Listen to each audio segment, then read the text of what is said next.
মানবাধিকার কমিশনের তদন্তের ব্যাপারে প্রশ্ন তুলেছেন মাননীয় আইনমন্ত্রী। প্রশ্ন তুলেছেন যে 30 দিনের ভিতরে প্রতিবেদন দিতে হবে, কিন্তু কি জরিমানা হবে, কি কম্পেনসেশন হবে, এই ব্যাপারে আইনে কিছু বলা নাই। অথচ মানবাধিকার কমিশনের আইনের 28 ধারায় 16 ধারায় 16 1-এর ইয় এবং চতে স্পষ্ট করে টাইম লিমিট বলে দেওয়া হয়েছে। 30 দিনের ভিতরে যদি তদন্ত শেষ করতে না পারেন তাহলে কি হবে, তদন্ত শেষ করলে কি হবে, এবং আদালতগুলো যে জরিমানা দিবেন সেই জরিমানাটা আদায় করার পদ্ধতি কি হবে। তারা বলছেন এই আইন তারা বাতিল করছেন কারণ এই মর্মে কিছুই বলা নাই।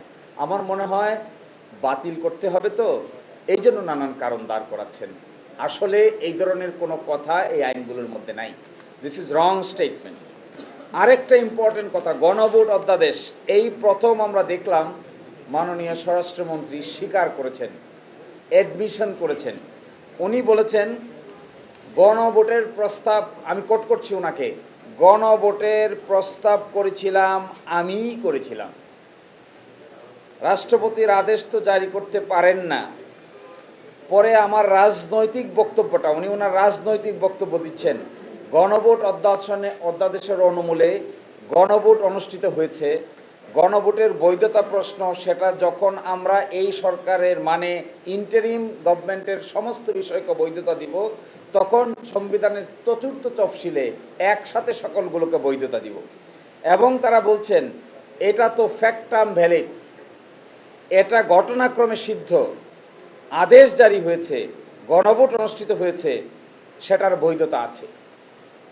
এখন আমরা বলছি যদি ফ্যাক্টাম ভ্যালিড হয়, বৈধতা আছে এই কথা বলেন, তাহলে এখন আপনাদের উপর দায়িত্ব হলো বাস্তবায়ন করা। যদি বৈধ বলেন এক পক্ষে আর বাস্তবায়ন না করেন, তাহলে একটা বৈধ আইন বাস্তবায়িত না হলে তার দায় দায়িত্ব আপনাদের গাড়িই থাকবে। গতকালকে ইন্টারপ্রিটেশন শুনে আমরা কিছুটা সারপ্রাইজ হয়েছি। ফ্যাক্টাম ভ্যালিড যদিও কনস্টিটিউশনাল আইনের সাবজেক্ট ম্যাটার না, এটা হলো পারিবারিক ক্ষেত্রেই বেশি ব্যবহৃত হয়। ফ্যাক্টাম ভ্যালিড মানে একটা ঘটনা ঘটে গিয়েছে, আসলে ঘটনার সময় এটা বৈধ ছিল না, কিন্তু যেহেতু ঘটে গেছে এই জন্য বৈধ। তো গণভোট হয়ে গেছে, আগে বলছেন অবৈধ, গণভোট হয়ে যাওয়ার পরে এখন তার অবৈধ হওয়ার সুযোগ নাই, বৈধ। ওনারা বলছেন ফ্যাক্টাম ভ্যালিড হয়েছে, তাহলে আমরা এক্সপেক্ট করব আপনারা এখন এটাকে বাস্তবায়ন করবেন। ওনারা পুলিশ কমিশন অধ্যাদেশটাকে ল্যাপস করে দিয়েছেন। প্রথম এনেছিলেন যে এটার মধ্যে একটা পরিবর্তন আনবেন। পরিবর্তন কি আনবেন? ইন্সপেক্টর জেনারেল অফ পুলিশ কিভাবে নিয়োগপ্রাপ্ত হবে এই ব্যাপারে সার্চ কমিটি হবে। সরকার বলছে আমরা সার্চ কমিটি চাই না, সরকার নিয়োগ দিবে।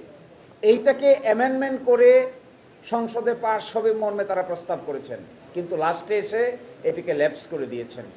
আমরা মনে করি আইনগত যে ব্যাখ্যা বিশ্লেষণগুলো দেওয়া হচ্ছে এইগুলো সঠিক না হলে এইভাবে উপস্থাপন করাটা উচিত না। দেশে তো আরও আইন জানা লোক আছে, দেশে সিনিয়র লোকেরা আছে, দেশে বিচারকেরা আছে, দেশে আইন কানুন ব্যাখ্যা বিশ্লেষণ করার বহু মানুষ আছে।